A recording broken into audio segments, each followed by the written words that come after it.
नमस्कार, आप देखना शुरू कर चुके हैं बक्सर खबर या जो धधकती आग देख रहे हैं। टायर जलाकर सड़क जाम करने का नज़ारा है ज्योति चौक पर संध्या 6 बजे। विराटनगर जो नई आईटीआई के पास सड़क बनी है, इसी सड़क पर यह मोहल्ला है। यहाँ के रहने वाले राजेंद्र कुमार सिंह उम्र 33 वर्ष पिता केदार सिंह की मौत के बाद यह स्थिति पैदा हुई। आप देख रहे हैं बड़ी तादाद में लोग ज्योति चौक पर जमा है, सड़क जाम है। पुलिस को इस पर काबू पाने के लिए बहुत मेहनत करनी पड़ी, लोगों को समझा करके हटाया गया। पीड़ित पक्ष का कहना था राजेंद्र की गिरफ्तारी कुछ दिन पहले इसी महीने में शराब के प्रकरण में हुई थी। केंद्रीय जेल में बंद था, उसे पुलिस वालों ने इतना मारा कि उसकी मौत हो गई। जेल में ही उसकी मौत हुई है, जबकि कारा प्रशासन का कहना है पूर्व से उसकी लीवर की दवा चल रही थी, वह बीमार था, उसे अस्पताल भेजा गया जहां उसकी मौत हो गई। एक पत्राचार भी देखने को मिला है। आइए सुनते हैं आक्रोश। जेल में मार का मुआ दिया गया, पूरा दाग है। जो रिपोर्ट के जो ये पोस्टमार्टम वो बोल रहे हैं कि मारा हुआ है। 9 बजे हॉस्पिटल में चौपा दिया, हम लोग को सूचना नहीं मिला। उसके बाद हम लोग के सदर अस्पताल द्वारा सूचना हुआ कि मृत्यु हो गया है। हम लोगों ने बवाल के जेलर साहब का एक भी कर्मचारी जेल से नहीं आया है यहाँ पर। फिर पोस्टमार्टम के लिए गए, पोस्टमार्टम हो रहा है, वहीं से देखिए रिपोर्ट बना दिया गया। आधा घंटे में तैयार हुआ है कि ज्वाइंटी से बांध के मुआया गया है। देख लीजिए लाश खोल कर। हम लोग को जेलर साहब को केस करना होगा तत्काल। नाम मनोज कुशवाहा पड़ेगा। आप यहाँ आक्रोशित लोगों की बात सुन रहे हैं। उनका कहना था उसके शरीर पर चोट है, छाती पर, हाथ पर, गले पर कई जगह चोट के निशान देखे गए हैं। जब स्थिति 9 बजे के बाद ही सदर अस्पताल में विकट हो गई थी। पुलिस ने के हस्तक्षेप के बाद शव का पोस्टमार्टम भी हुआ। अगर चोट लगने से या मारपीट के कारण मौत हुई है तो इसका खुलासा तो पोस्टमार्टम में ही होगा। पुलिस के यह समझाने पर परिजन शव को लेकर पोस्टमार्टम कराने अस्पताल गए। राजेंद्र अभी विचाराधीन बंदी था, सजा याफ्ता बंदी नहीं था, यह समझ लेना अनिवार्य है। इस संदर्भ में जब उसकी पत्नी और जो विलाप कर रही महिलाओं से बात हुई तो उन्होंने कहा इसके 2 छोटे बच्चे हैं, उनका पालन पोषण कैसे होगा?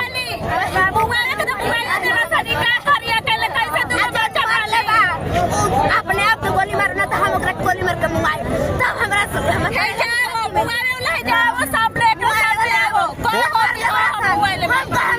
कौन मारा है?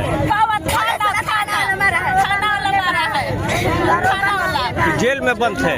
जेल में बंद करके मारा है, बाहर नहीं मारा है, जेल में बंद करके मारा है। वहाँ से दिन भेंट करके आई हूँ, बहुत अच्छे थे। रात में बुआ के 10 बजे फोन कर रहा है कि सीरियस है, आप वही गए तो मर गए थे, तुम सीरियस कहाँ थे? 2 दिन पहले आप लोग मिलने भी गए थे। बहुत अच्छे थे, बहुत अच्छे से बात की। तारीख क्या देंगे, तुम चुप रहो, हम 2 तारीख क्या देंगे। मैंने बेल फाइल हुआ था। चोट का निशान भी है शरीर पे, चोट का निशान है। दिया नहीं है, मारा है तो चोट का निशान रहेगा, मारा है तो चोट का निशान रहेगा, कुछ का रहेगा। वो तो इसमें है, लेकिन कभी दवाई भी नहीं खाते हैं। करे जना इतना हिम्मत वाले थे ना, मार मार के मुआ दिया है। उनका इतना हिम्मत था, वो किसी से डरने वाले तो नहीं थे, वो कुछ करते भी नहीं थे। आज सोना के झूठो के आया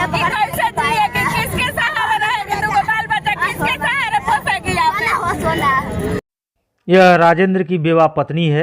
बातचीत के क्रम में यह भी पता चला शराब के धंधे में जब पुलिस ने छापेमारी की तो इसका भाई कोई और था जिसको पुलिस को पकड़ना था, इसे पुलिस उठा ले गई।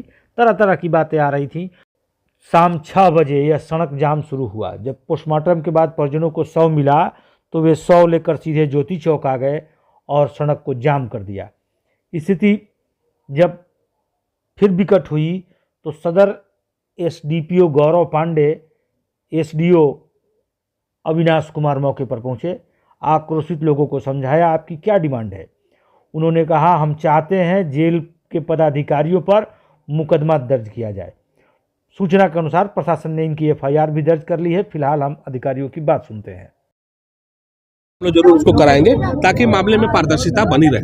क्या कैदी का मामला और भी कारा का मामला निश्चित ही उसके अलग गाइडलाइंस है। कितने देर रोड जाम था और क्या लॉ एंड ऑर्डर की स्थिति अब है? जैसा कि दिन में भी जो है परिजनों से बात हुई थी और उनको भी समझाने का प्रयास किया तो सारे लोग समझ गए थे और शव को पोस्टमार्टम के लिए ले जाया गया और शव का पोस्टमार्टम भी हुआ। लेकिन पोस्टमार्टम से शव लाने के बाद यहाँ पे ज्योति चौक पर रख करके रास्ते को बाधित किया गया है और फिर लोगों के द्वारा समझाया गया तो लोग अभी जो है समझ रहे हैं। गिरफ्तारी के दिन आज यहाँ एक महिला डिटेन कर रही थी कि एक पुलिस जवान द्वारा मारपीट की गई है।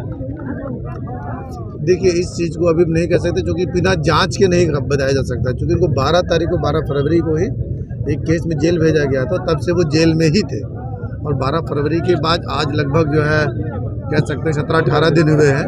अब क्या आगे परिस्थितियाँ आई जेल में, किस प्रकार, अगर कोई बीमारी थी, इलाज हुआ कि नहीं हुआ, इंजरी हुआ कि नहीं हुआ, पहले का क्या मेडिकल है, इन सारे बिंदुओं पे जांचने के बाद ही किसी बिंदु पे बोलना उचित रहेगा। परिजन आरोप लगा रहा है कि जेल से ही मौत हुई थी, उसके बाद अस्पताल लाया गया, तो क्या जेल पदाधिकारियों के ऊपर जांच होगी? तो बिल्कुल, ये देखिए जो अगर किसी को कोई चोट लगी है तो पोस्टमार्टम रिपोर्ट से प्राप्त होगा उसका डिटेल, और जैसा कि इनका संदेह है या इनका आरोप है जेल प्रशासन के ऊपर, तो वो भी जांच का विषय, क्योंकि हम जानते हैं कोई कैदी है अगर और कैदी की कोई मृत्यु हुई है तो ऑलरेडी वो एक मजिस्ट्रेट की उपस्थिति में भी उसका इंक्वेस्ट रिपोर्ट बनता है और कहीं न कहीं उसकी एक बड़ी स्तर से जांच होती है, क्योंकि सारा का विषय एक गंभीर विषय है।